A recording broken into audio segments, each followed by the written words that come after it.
सिंध मदरसतुल इस्लाम की बुनियाद 1 सितंबर 1885 को रखी गई थी और इस खूबसूरत इमारत को उस वक्त के मशहूर आर्किटेक्ट जेम्स स्ट्रेचर ने डिज़ाइन किया था।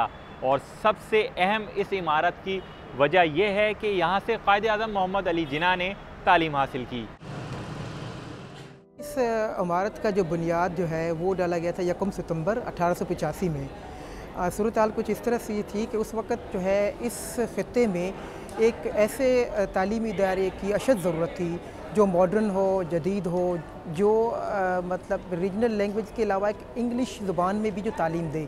तो उस हवाले से हसन अली अफंदी के जहन में ये ख़्याल आया कि ऐसा इदारा कायम किया जाए जो यहाँ के लोगों को और ख़ासकर जो मुसलमान उस वक़्त जो यहाँ पे आबादी थी उनके लिए ऐसे इदारे की ज़रूरत थी। कायद आज़म मोहम्मद अली जिन्ना भी इस इदारे की अफादियत और इसका नाम देखकर इस इदारे में तालीम लेने के लिए आए। सबसे ज़्यादा जो उनका तालीमी जो अरसा है 4.5 साल का, अगर किसी भी इदारे में देखा जाए तो वो उनका सिंध मदरसतुल इस्लाम में सबसे ज़्यादा रहा। ये जो है अपने आप में एक फ़ख्र की बात है बहैसियत स्टूडेंट ऑफ SMIU, और साथ ही साथ अगर बहैसियत पाकिस्तानी भी बात करें तो ये एक बहुत बड़ी ज़िम्मेदारी भी है हमारे ऊपर, क्योंकि हम जिस मादरे इल्मी में पढ़ रहे हैं ये कायद आज़म की मादरे इल्मी है और जहाँ से मुल्क का कायद निकलता है इसका मतलब है कि उस ज़मीन में जो है वो ज़मीन बड़ी ज़रखेज़ है। So I'm so grateful that I am the part of this university।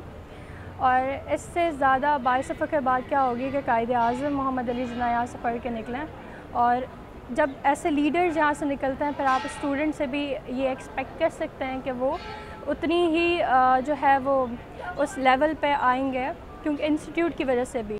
इस इदारे से मोहम्मद अली जिन्ना के अलावा और दीगर मशहूर शख्सियात ने भी तालीम हासिल की, जिनमें गुलाम हुसैन हिदायतुल्लाह, अब्दुल्ला हारून, शाहनवाज भुट्टो और हनीफ मोहम्मद शामिल हैं। इस इदारे का दूसरा तालीमी सफ़र 1943 में शुरू हुआ, जिसमें इस स्कूल को कॉलेज का दर्जा दे दिया गया और एक तवील अरसे के बाद बिलाखिर 2012 में इसको यूनिवर्सिटी का दर्जा भी दे दिया गया। कैमरामैन अदील सिद्दीकी के साथ एहसन चांडियो, दुनिया न्यूज़, कराची।